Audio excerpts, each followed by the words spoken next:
प्रायोजित अटल नवीकरण शहरी परिवर्तन मिशन है अमृत 2.0। इसके अंतर्गत मोतिहारी सीवरेज नेटवर्क परियोजना 399 करोड़ 27 लाख 28 हजार की योजना स्वीकृत हुई है। नगर विकास का ही एक प्रस्ताव था, केंद्र प्रायोजित अटल नवीकरण और शहरी परिवर्तन मिशन अमृत 2.0। इसके अंतर्गत बक्सर जल आपूर्ति परियोजना, इसकी कुल राशि 156 करोड़ 1 लाख 32 हजार रुपए है। बिहार विद्यालय परीक्षा समिति में जो संबद्ध हमारे माध्यमिक विद्यालय हैं, ये करीब 626 स्कूल थे जो मानक पूर्ण नहीं करने के कारण इनका कोड जो है सस्पेंडेड था। तो राज्य सरकार ने मोहलत देते हुए 1 साल और इसको एक्सटेंड करने का निर्णय लिया है। 626 माध्यमिक विद्यालय हैं जो 31/3/2026 तक ये कोड अब एक्टिवेट हो जाएगा और इसी बीच उनको अपने मानक को पूर्ण करना होगा।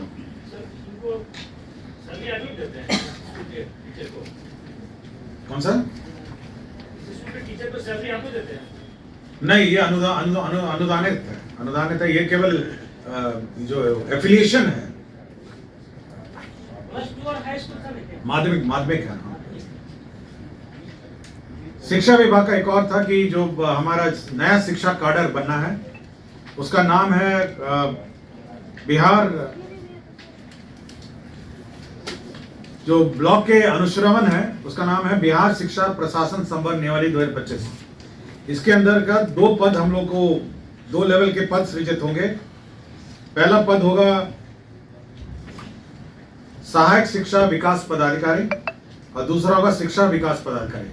शिक्षा विभाग विकास पदाधिकारी जो है वो प्रखंड स्तर का होगा और सहायक शिक्षा विकास पदाधिकारी हर 10 पंचायत में 1 पदाधिकारी होंगे जो अब स्कूल का मॉनिटरिंग करेंगे, इंस्पेक्शन करेंगे और जो शिक्षा से संबंधित सुपरविजन का जो काम है वो करेंगे।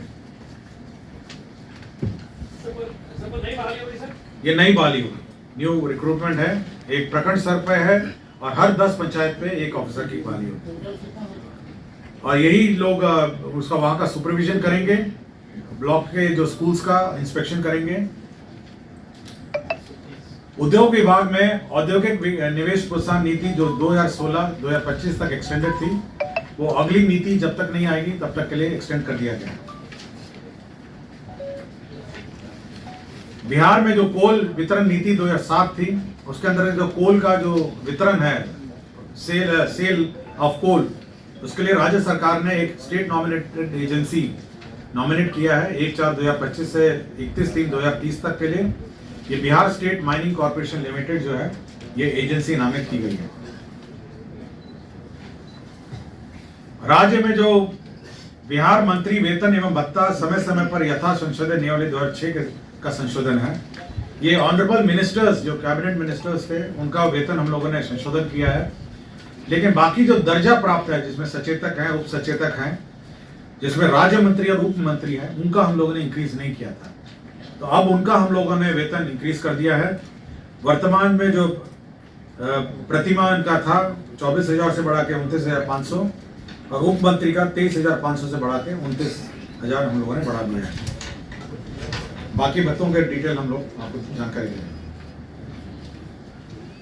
उर्दू निदेशालय में जो सहायक उर्दू अनुवादक हैं, हाल ही में कार्यक्रम में माननीय मुख्यमंत्री जी की घोषणा थी कि जितने सहायक उर्दू अनुवादक हैं उनका पद को डबल कर दिया जाए। तो 1653 पद पूर्व में सृजित थे, इसको बढ़ा के 3306 पद है।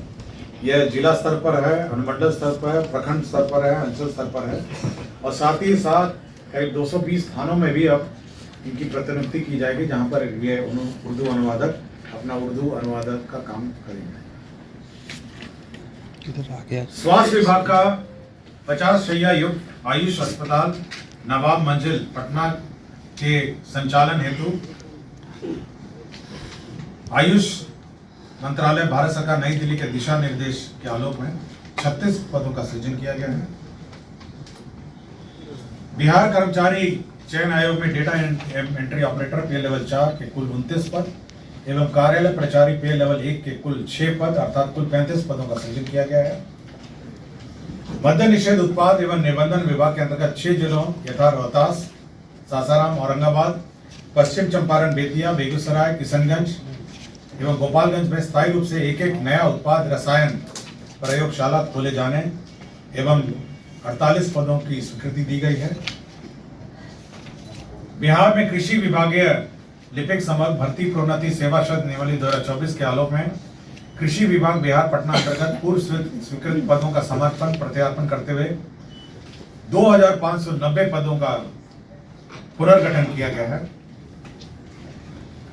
गया प्रेस जो है, जो प्रिंटिंग प्रेस है, उसमें जो 50 साल से पुराने जो इक्विपमेंट हैं उनको स्क्रैप करने के लिए metal scrap trading corporation MSTC को नॉमिनेट किया गया है।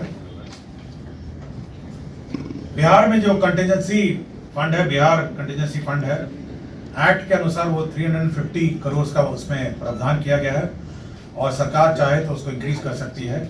अब बिहार कंटिजेंसी फंड को इंक्रीज करते हुए 10,000 करोड़ कर दिया जाए, BCF जिसको कहते हैं। आउटसोर्सिंग से हम लोगों ने व्यवस्था की हुई है और आउटसोर्सिंग कर्मी स्कूल में जाते हैं, काफ़ी झंझट होता है उसको लेके, और आउटसोर्सिंग के माध्यम से स्कूल का निरीक्षण होता है। आपको सभी को जानकारी है।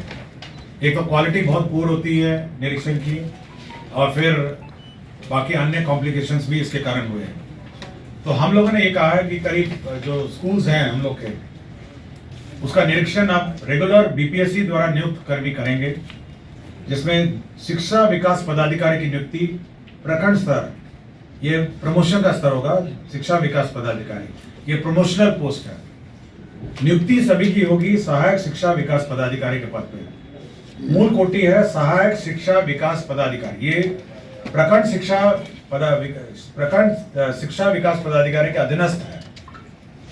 तो ये जो सहायक शिक्षा विकास पदाधिकारी है, इसके अंतर्गत 10 पंचायत होंगे, 10 पंचायत का सुपरिटेंडेंट। तो जो भी स्कूल्स होंगे 10 पंचायत का ये निरीक्षण करेंगे, और जब ये प्रमोट हो जाएंगे ये शिक्षा विकास पदाधिकारी बन जाएंगे।